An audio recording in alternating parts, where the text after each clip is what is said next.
바울이 이제 쓴 편지들이 우리가 갖고 있는 신약 성경 안에 들어와 있는데, 바울이 쓴 편지 중에 바울이 직접 세우지 않고 다른 사람이 세운 교회에 보낸 편지들이 몇 개 있습니다. 그 중에 하나가 로마서라고 하는 서신서고요. 또 다른 하나는 우리가 오늘 본 골로새서입니다. 그러니까 로마서하고 골로새서는 바울이 세우지 않은 바울의 제자 혹은 다른 그리스도인들이 세운 교회에게 보낸 편지입니다. 우리가 로마서를 이제 성서대학에서 이제 배웠으니까 알지만, 바울이 그 스페인 선교를 준비하면서 쓴 서신이 이제 로마서이고요. 오늘 골로새서는 골로새 교회를 세운 에바브라라고 하는 사람에게 이제 그 사람이 요청한 신앙적인 문제나 교회의 문제를 해결하기 위해서 쓴 서신서입니다.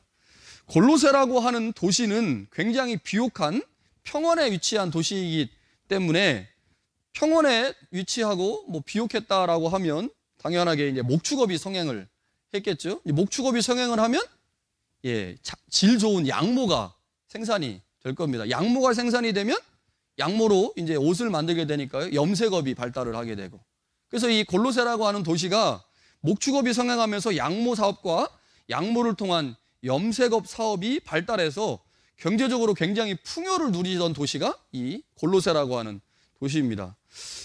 이 당시 유럽이나 소아시아 모든 도시가 그랬듯이요, 도시가 경제적으로 풍요로워지게 되면 자연스럽게 상인들이나 여행객들의 출입이 잦아지게 됩니다. 많은 사람들이 이제 찾아오게 되면 사람들이 모이니까 결국 철학도 발달하게 되고 종교도 발달하게 되고 산업도 발달하게 되고, 그렇게 되면서요, 많은 사람들의 출입으로 인해서 각종 철학과 종교 사상이 혼합되어서 굉장히 발전했던 도시가 이 골로새라고 하는 도시입니다. 그렇게 되면서 골로새 안에 종교가 발달하면서 이단 사상이 굉장히 난무했던 지역이기도 합니다. 골로새에는 이런 것도 말고도요, 많은 유대인들이 살았는데, 유대교 역사가 중에 요세푸스라는 사람이 있습니다. 이 사람이 이제 역사서를 굉장히 길게 썼는데요, 그 사람이 이 골로새에서 있는 유대인들의 숫자를 그 자신이 쓴 역사서에 유대인 남자가 한 11,000명 정도 살았다고 기록을 하고 있습니다. 11,000명이니까 가족까지 합치면 1인 가족에 4인, 5인씩 잡으면 숫자가 굉장한 거죠. 유대인들은 또 자녀를 하나님의 복으로 알고 있었기 때문에 더 많이 낳았겠죠. 그러면 한 5만 명 정도가 이 지역에 유대인들이 살고 있었다고 볼 수가 있습니다. 유대인들이 거주하면서요, 유대인 회당이 생겨났고 유대적인 분위기가 형성되었습니다. 그러니까 골로새라고 하는 지역에는 헬라 문화와 철학이 굉장히 발전을 했을 뿐만 아니라 유대인들이 많이 살면서 유대교적 신앙이 함께 공존했던, 그러니까 헬라 사상과 유대 사상이 함께 공존했던 지역이 바로 이 골로새라고 하는 지역입니다. 이곳에 누가 살고 있었냐면 에바브라라고 하는 사람이 살고 있었습니다. 에바브라, 유대인 남자겠죠? 이 에바브라라고 하는 사람이 골로새에 살다가 어떤 일인지 모르겠지만 골로새로부터 약 160km 떨어진 에베소에 방문을 하게 됩니다. 160km 떨어졌으니까 에베소로 방문하려면 얼마나 오래 갔겠습니까? 자동차가 없었으니까요. 에베소에 가게 돼서 그곳에서 이제 누구를 만나게 되냐면 바울을 만나게 됩니다.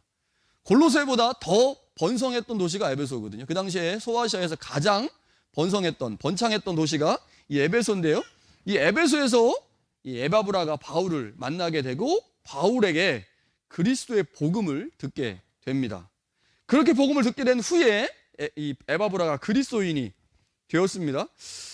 바울과 얼마 동안 있었는지는 기록되어 있지 않기 때문에 알 수가 없지만, 본문의 표현 중에 우리와 함께 종된 사랑하는 에바브라라는 표현이 있고요, 그 다음에 성령 안에서 너희의 사랑을 우리에게 알린 자라는 표현들을 통해서 볼 때 상당히 에바브라하고 바울하고 친했던 것 같은, 친밀한 관계였던 것으로 보여집니다. 그렇다고 보면 아마 에베소에서 복음을 듣고 나서 그 복음에 대해서 상당 기간 배웠을 것으로 보이고요, 에베소에서 사역하는 바울의 모습들을 보았을 것이라고 생각이 듭니다. 그렇게 바울로부터 하나님의 복음, 예수 그리스도의 복음을 듣게 된 후에 그리스도인이 되고 나서요, 에바브라가 자신의 고향인 골로새로 돌아오게 되고, 골로새에서 자신이 배운 복음을 가지고 교회를 세우게 되는데, 그 교회가 골로새 교회입니다. 그 교회에게 보낸 편지가 오늘 우리가 읽고 있는 골로새서입니다.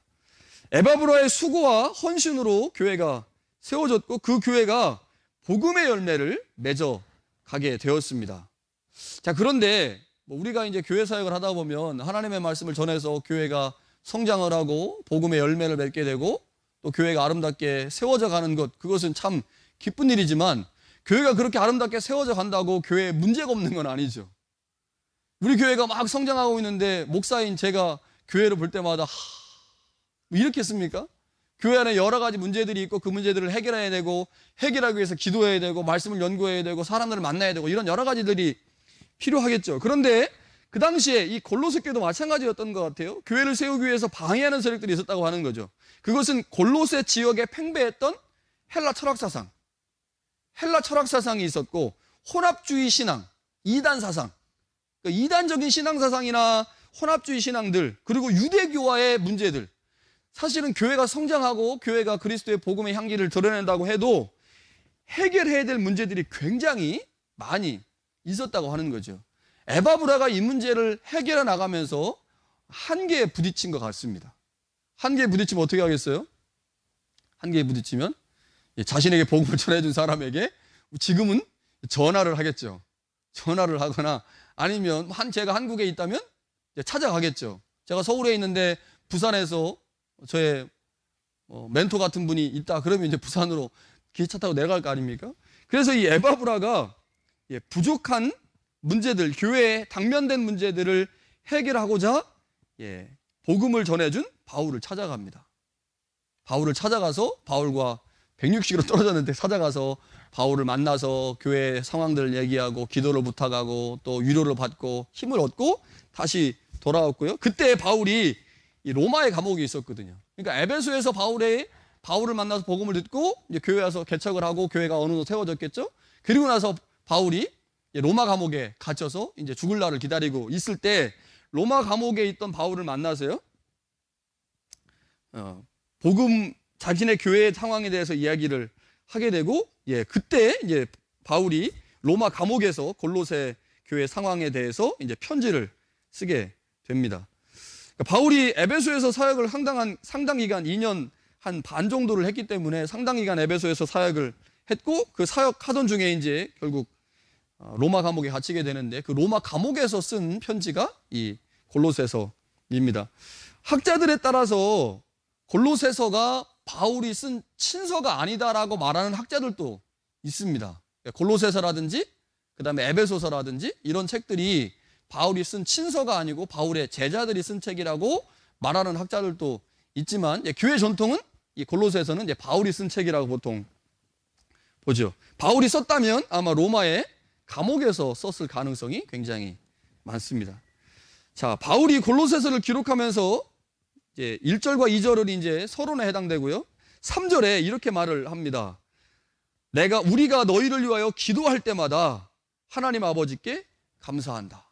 근데 감사하는 이유를 4절에 두 가지로 설명을 하고 있습니다. 첫 번째는 그리스도 예수 안에 너희의 믿음 때문에 감사를 드리고, 또 다른 하나는 성도에 대한 사랑을 들었기 때문에 감사한다. 이렇게 말을 합니다. 믿음과 사랑이라고 하는 이 두 가지 때문에 골로새 교회를 향해서 바울이 지금 감사를 하고 있습니다. 보통 우리가 신앙을 얘기할 때 수직적인 것과 수평적인 것을 나누어서 말을 하죠. 수직적인 신앙을 대표하는 행위가 있다면 그것은 아마 믿음일 것입니다. 하나님과의 관계에서 신앙을 대표하는 행위가 있다면 그건 믿음일 것이고요. 수평적인 신앙의 행위, 수평적인 신앙의 행위를 대표하는 것이 있다면 그것은 아마 사랑이겠죠. 그래서 바울이 지금 골로새 교회를 향해서 너희의 믿음과 사랑 때문에 하나님 앞에 감사하고 있다라고 하는 말은, 다른 말로 하면 골로새 교회는 신앙의 균형이 잘 잡힌 교회다라고 말할 수가 있는 거죠. 하나님을 향한 수직적인 신앙의 행위와 이웃을 향한 수평적인 신앙의 행위가 잘 조화를 이루고 있는 교회가 골로새 교회입니다. 바울은 어려운 상황에서도 그리스도의 일꾼인 에바브라를 통해 세워진 교회가 믿음과 사랑에 부족함이 없다는 소식을 듣고 감사했습니다. 사실 이것은 바울의 감사의 제목일 뿐만 아니라 오늘 우리의 감사의 제목이기도 하죠. 하나님을 향한 믿음과 성도를 향한 사랑이 충만해서 교회가 정말로 균형을 가지고 성장하고 있다면 그거 하나님 보실 때 얼마나 기쁘시겠습니까? 그렇다면 오늘 우리가 우리 교회를 바라볼 때 이러한 신앙의 모습이 있다면 당연히 바울처럼 감사하게 될 것입니다. 하나님에 대한 믿음과 성도에 대한 사랑이 우리 안에 풍성하다면 분명 하나님께서 우리 교회를 보시고 굉장히 기뻐하실 것은 당연한 것입니다. 그런데 여기서 중요한 것이 하나 있습니다. 1장 5절에 바울이 하나님 앞에서 나타나는 신앙의 행위, 믿음과 사랑, 성도들 가운데 나타나는 사랑의 행위가 무엇에 근거했는지를 1장 5절에 설명을 합니다. 그것이 5절의 말씀인데요. 자, 제가 새번역 현대인의 성경을 한번 읽어드리도록 하겠습니다. 이 믿음과 사랑은 여러분이 전에 진리의 말씀인 기쁜 소식을 들어서 확신하고 있는 하늘나라의 소망에 근거하고 있는 것입니다 라고 설명을 합니다. 자, 믿음과 사랑이 지금 바울이 골로새 교회를 생각하면서 기뻐하는 이유인데 그 믿음과 사랑의 근거가 뭐라고 말을 하냐면 여러분들이 전해 들은 복음, 그 복음을 듣고 나서 그 복음 때문에 하나님의 나라에 대한 소망이 생겨나니까 그 소망으로 인해서 여러분의 삶의 자리에서 하나님을 향한 믿음과 성도들을 향한 사랑이 나타났다. 그래서 하나님 앞에 감사한다라고 지금 말하고 있습니다. 골로새 교회가 가지고 있었던 믿음과 사랑, 그것은 하늘에 쌓아둔 소망에 근거한 것입니다. 다시 말하면 교회가 그들의 삶에서 하나님에 대한 믿음과 성도에 대한 사랑을 실천하게 된 분명한 이유는 복음을 듣고 그 복음 때문에 하늘에 소망이 생긴 거죠. 하늘에 소망이 생기니 세상을 바라보는 관점이 달라진 것입니다. 하늘에 소망이 생기니 세상을 보는 관점이 달라졌어요. 그렇게 관점이 달라지니 하나님에 대한 믿음도 그리고 성도들을 향한 사랑의 모습도 달라지게 된 거죠. 그것이 바울이 골로새 교회를 향해서 기뻐하고 감사하는 이유입니다. 골로새 교회가 하늘의 소망을 두게 된 것, 그리고 그 소망으로 인해 믿음과 사랑의 삶을 살게 된 것도 모두 우선은 복음을 들었기 때문입니다. 이게 중요하죠? 복음을 듣고 그 복음 때문에 하늘에 대한 소망이 생기니까 그 소망 때문에 믿음과 사랑이 나타났다. 그런데요, 바울이 6절에 이렇게 말합니다. 하나님의 은혜를 깨달은 날부터 너희 중에서와 같이 온 천하에서도 열매를 맺어 자란다. 너희만 그런 게 아니고 복음을 듣는 사람들이 그렇게 살아간다. 다른 말로 하면 예수 그리스도에 관한 복음을 들었습니다. 그 복음을 듣고 나니까 그 복음 때문에 하나님의 나라에 대한 소망이 생겼어요. 그 소망이 생기니까 삶을 향한 관점이 달라지면서 믿음과 사랑의 열매를 맺게 됐다고 하는 거죠. 믿음과 사랑의 열매를 맺게 됐다. 그것이 바울이 지금 골로새 교회를 향해서 칭찬하고 있는 중요한 내용입니다. 복음으로 인해 하나님의 나라를 소망하고 마지막 날을 소망하며 살게 될 때 초대교회가 가지고 있었던 종말론적인 신앙, 현재에 살고 있지만 미래에 경험하게 될 하나님의 나라를 그들의 신앙의 중심에 놓고 살게 되니까 그들의 삶은 자연스럽게 믿음과 사랑을 실천하는 복음의 열매를 맺는 삶을 살게 되었다고 하는 것입니다. 하나님의 복음이 전파되면 그 안에 하나님의 나라에 대한 소망이 생겨나고 그 소망으로 인해서 열매를 맺게 됩니다. 1장 6절에서 바울이 말하고 있는 열매는 앞부분에서 설명하고 있는 5절에 설명하고 있는 믿음과 사랑이라고 해석할 수 있습니다. 자, 그런데요, 바울이 1장 7절에 이렇게 말합니다. 우리와 함께 종된 사랑하는 에바브라에게 너희가 배웠다. 자, 하나님이 우리 가운데 원하시는 가장 중요한 삶의 모습 중에 하나가 복음의 열매를 맺는 것입니다. 그 복음의 열매는 사랑과 믿음의 열매입니다. 믿음과 사랑의 열매는 우리가 복음을 듣고 배울 때 시작된다고 하는 거죠. 복음에 대해서 듣고 배울 때 그 복음이 우리로 하여금 하늘의 소망을 갖게 하고 세상을 바라보는 관점을 달라지게 하면서 결국 우리 안에 복음의 열매가 맺어진다고 하는 거죠. 에바브로를 통해서 골로새 교회가 복음을 배웠습니다. 들었죠? 그리고 그 복음을 깨닫게 되었습니다. 깨닫고 난 후에 그들이 믿음과 사랑의 열매를 맺게 되었습니다. 그런데 여기서 중요한 한 가지 표현이 나오는데요. 1장 7절에 바울이 이렇게 표현을 합니다. 에바브라에게 너희가 배웠다. 그는 너희를 위한 그리스도의 신실한 일꾼이다. 이렇게 설명을 합니다. 너희를 위한 그리스도의 신실한 일꾼이다. 제가 이 말씀을 보면서 바울이 에바브라가 분명 그리스도의 일꾼이었습니다. 교회를 세워가는 일꾼이었는데 바울이 이 앞부분에다가 굳이 너희를 위한 그리스도의 일꾼이라고 설명을 하고 있습니다. 일꾼이 어떤 사람입니까? 골로새서에 보면 바울이 이제 일꾼이라는 표현을 몇 번 쓰는데요. 일하는 사람이죠. 전문성을 가지고 열심히 일하는 사람이 일꾼입니다.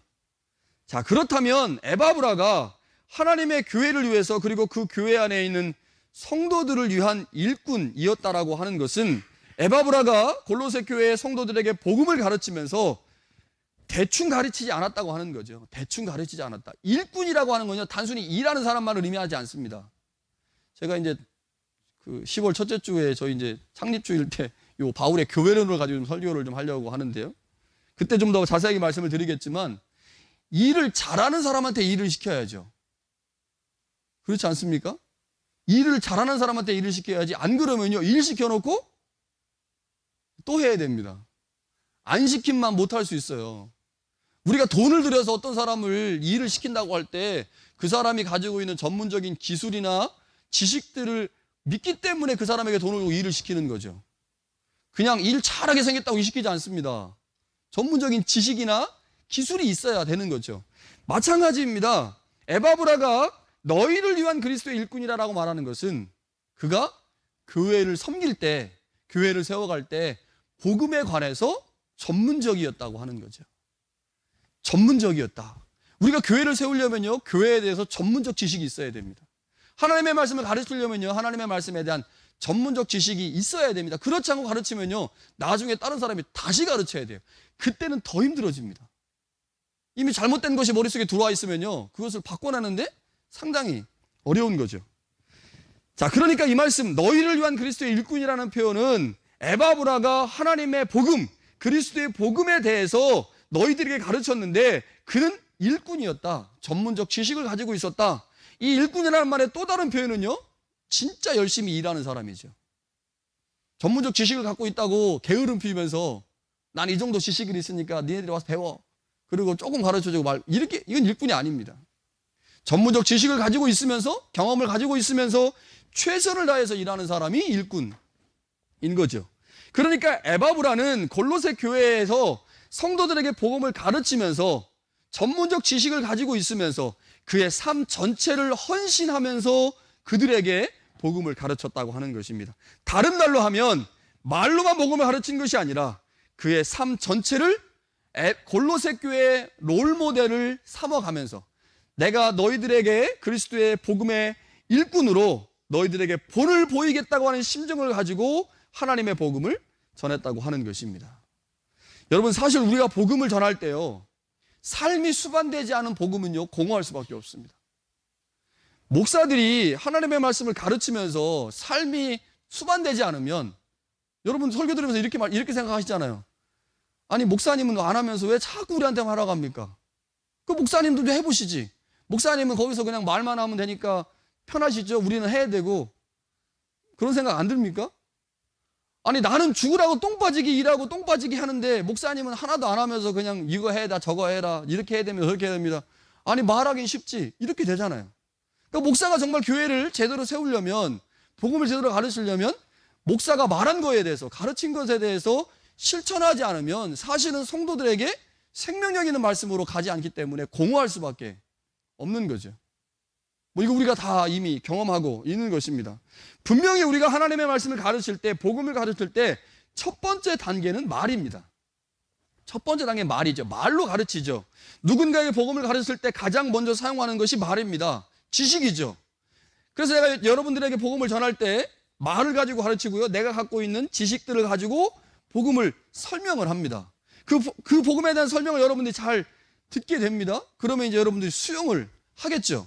그리고 그 수용을 한 후에 그것을 지킬까 말까는 언제 결정되냐면요, 그것을 전해준 사람이 그 복음대로 삶을 살아가는지 안 살아가는지를 결단하고 본 후에 결정합니다. 참 신기합니다. 안 그러신가요? 저만 그런가요? 대부분 그렇습니다. 제가 여기서 아무리 하나님의 말씀을 잘 전하고 하나님의 말씀을 잘 가르쳐도, 그래 한번 보자, 목사가 저 전해준 복음대로 사는지 안 사는지 본 다음에 그 다음 결정하거든요. 목사님도 사네, 전해준 사람도 사니 그럼 우리도 살아야 되는 거 아니냐 라고 하면서 사는 거죠. 이게 언제 결판이 나냐면요, 3년 안에 결판이 납니다. 목사를 보고 3년이면 알거든요, 저거 진짜인지 가짜인지. 얼마 안 남았습니다. 제가 3년이 얼마 안 남았기 때문에 아직도 이제 조심해야 되는데, 3년이 지나면 뭐 안심이냐, 그건 아니죠. 근데 3년 안에 여러분들이 대부분 목사를 파악을 해요. 저 사람 말만 하는 목사인지, 진짜 삶으로 뭔가를 보여주는 목사인지, 저 사람이 성도들을 사랑하는지 안 사랑하는지 보여주는데, 아직 저는 멀었습니다. 집사람이 항상 저한테 얘기를 해요. 저를 채찍질하는 소리를 항상 해서 제가 항상 경각심을 갖는데, 저는 아직 멀었습니다. 복음이 말을 통해서 가르쳐지는 것은 분명하죠. 그러나 우리가 받은 복음은요, 단지 말로만 가르칠 수는 없습니다. 복음이 말을 통해서만 가르쳐질 때 그 복음이 큰 능력을 갖기가 어렵다고 하는 거죠. 말로 가르쳐진 복음이 머리 안에 갇혀버리면 그 복음은 그 사람을 살리는 능력으로 나타나지 못한다고 하는 거죠. 그래서 복음이요, 반드시 말로 가르쳐진 후에 두 번째 단계로 거쳐가야 되는데, 그 두 번째 단계는 복음을 가르친 사람이 자신이 전한 복음대로 살아가야 합니다. 그렇게 될 때 그 복음이 진짜 배우고 있는 학생들에게 진짜 복음으로 전달된다고 하는 거죠. 복음을 배우는 사람은요, 자신에게 복음을 가르쳐준 사람의 삶을 지켜봅니다. 그리고 그 사람이 그러한 삶을 살아가게 될 때 진짜 복음을 배우게 되는 거죠. 그렇기 때문에요, 복음은요, 단시간 안에 가르쳐 줄 수 없습니다. 기독교 십자가의 복음이 무엇인지 여러분들에게 제가 아주 짧은 시간에 1시간, 2시간 안에 가르칠 수 있습니다.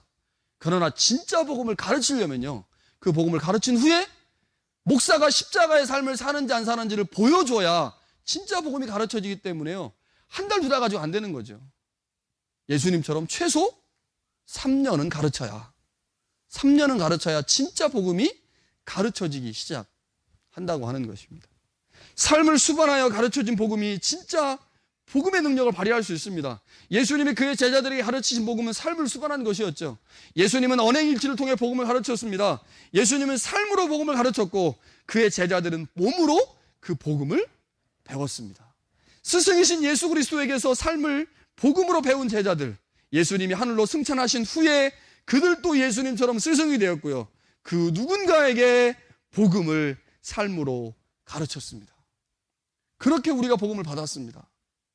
그렇게 복음을 받았어요.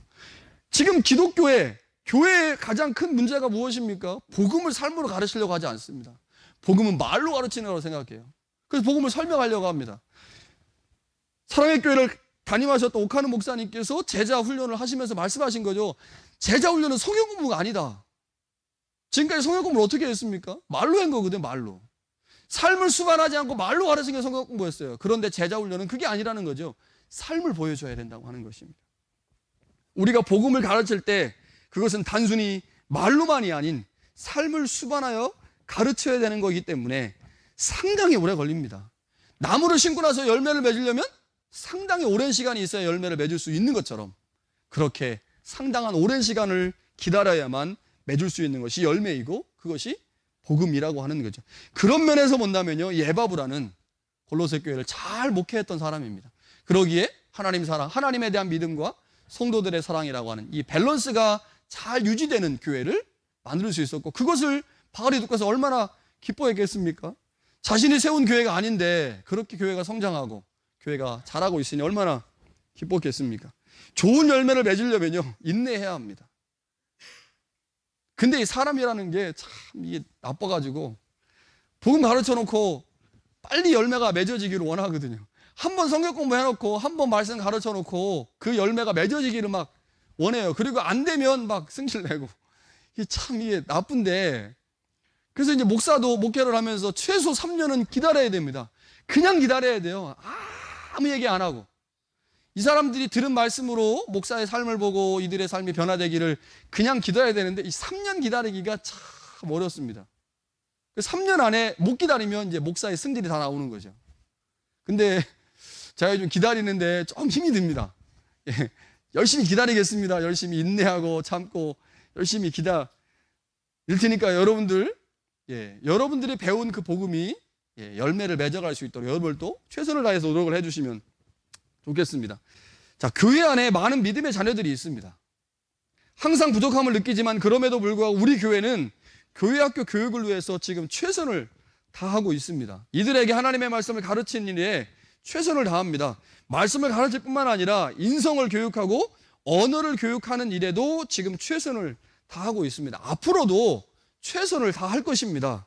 이 모든 것을 통해서 신앙의 열매가 풍성하게 맺어지도록 애쓸 것입니다. 단기간에 안 되니까 1년, 2년, 3년, 5년, 10년 아주 긴 시간 동안 열심히 최선을 다할 것입니다. 교회 학교 교사들이 지금 최선을 다하고 있지만 이들로는 부족합니다. 그런데 여기서 중요한 한 가지가 있습니다. 우리의 믿음의 자녀들에게 복음을 가르치는 교사들이 지금 교회 학교 교사로 있는데 이 교사들 말고 다른 교사가 필요하다는 거죠. 아이들에게 복음을 가르쳐주는 또 다른 선생님이 필요합니다. 말로만이 아닌 삶으로 복음을 가르쳐주는 선생님이 필요합니다. 삶으로 복음을 가르쳐주는 선생님이 필요합니다. 누굽니까?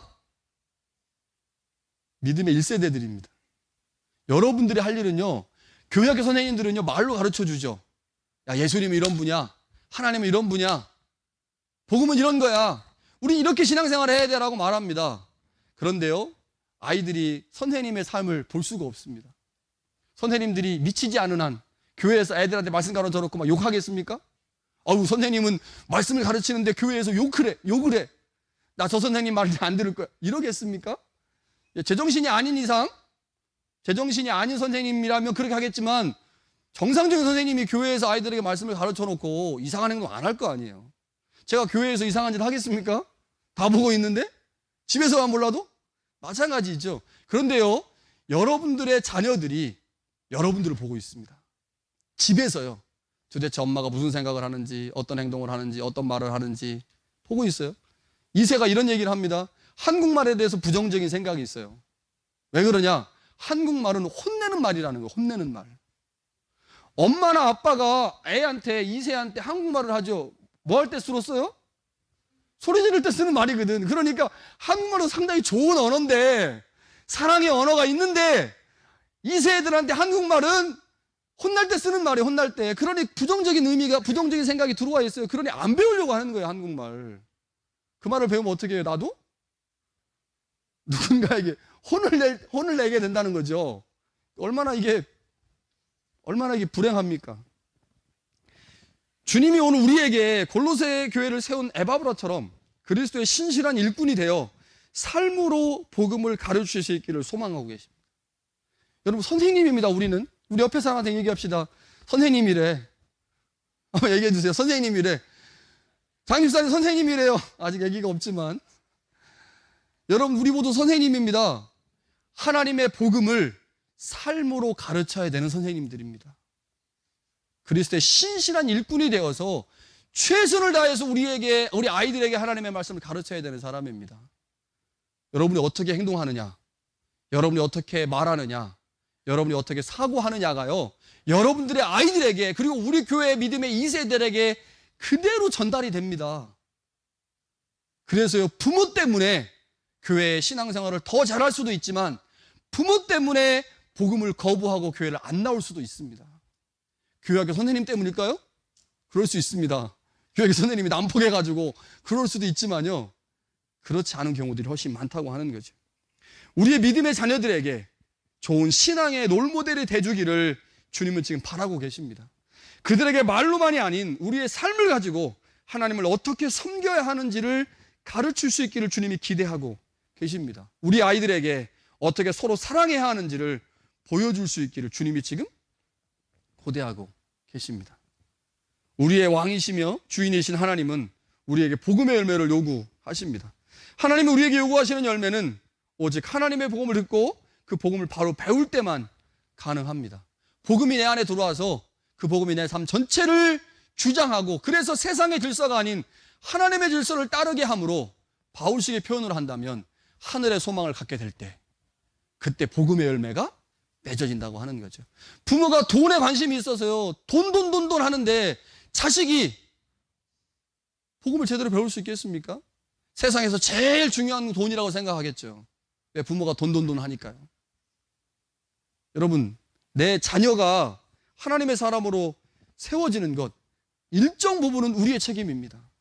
우리가 어떻게 그들에게 복음을 보여주느냐, 복음을 삶으로 보여주느냐에 따라서 우리의 자녀들이 복음의 사람으로 양육될 수도 있고 그렇지 않을 수도 있습니다. 이런 얘기를 하면 누가 여기서 자유롭겠습니까? 그렇지 않습니까? 누가 자유롭겠어요? 자유로울 사람 없죠. 내 자녀가 신앙생활 하고 있는 모습을 보니 만족하지 못합니다. 여러분, 그런데요, 제가 경험하기는요, 자녀가 50이 됐든 60이 됐든요, 엄마가 혹은 부모가요, 자녀의 나이와 상관없이요, 복음의 삶을 보여주기 시작하면요, 자녀는 나이와 상관없이 변하게 됩니다. 놀랍습니다. 우리가 생각할 때요, 우리 아이들 초등학교, 중학교, 고등학교 때만 변할 거라고 생각하잖아요. 내 행동이 내 자녀에게 그때만 영향을 미칠 거라고 생각하잖아요. 아니요, 그렇지 않습니다. 제가 40이 넘었는데, 제가 넘었음에도 불구하고 저희 아버지 어머니가요, 저에 대해서요, 다른 태도를 보이기 시작하면요, 달라집니다. 기회는 있습니다. 하나님이 우리 가운데 기회를 주고 계십니다. 우리의 아이들, 교회를 다니고 있는 믿음의 아이들, 여러분의 실질적인 아이들, 그 아이들이 복음으로 변화되는 것, 그것은 첫 번째 내가 복음으로 변화되어야 합니다. 내가 이 땅의 질서가 아닌 하나님의 나라의 질서를 가지고 삶으로 이 땅에서 믿음과 사랑의 열매를 맺어 갈 때, 그때 하나님께서 우리 가운데 큰 복음의 열매들을 교회 안에 맺게 하신다고 하는 거죠. 여러분, 낙심하지 마십시오. 내가 한 게 지금까지 형편없어서 힘들고 어렵다고 낙심하지 마십시오. 낙심한다고 되는 게 아니라 지금이라도 늦지 않았다, 하나님께서 나에게 복음을 알게 하셨다면 그 복음이 내 자녀에게 흘러갈 것이다, 흘러가게 도와달라고 그렇게 한다면 하나님이 여러분의 가정, 우리 교회, 여러분의 삶의 터전을 분명히 기쁨으로, 행복함으로 바꿔 주실 것입니다. 그런 은혜가 우리 가운데 있기를 간절히 축원합니다.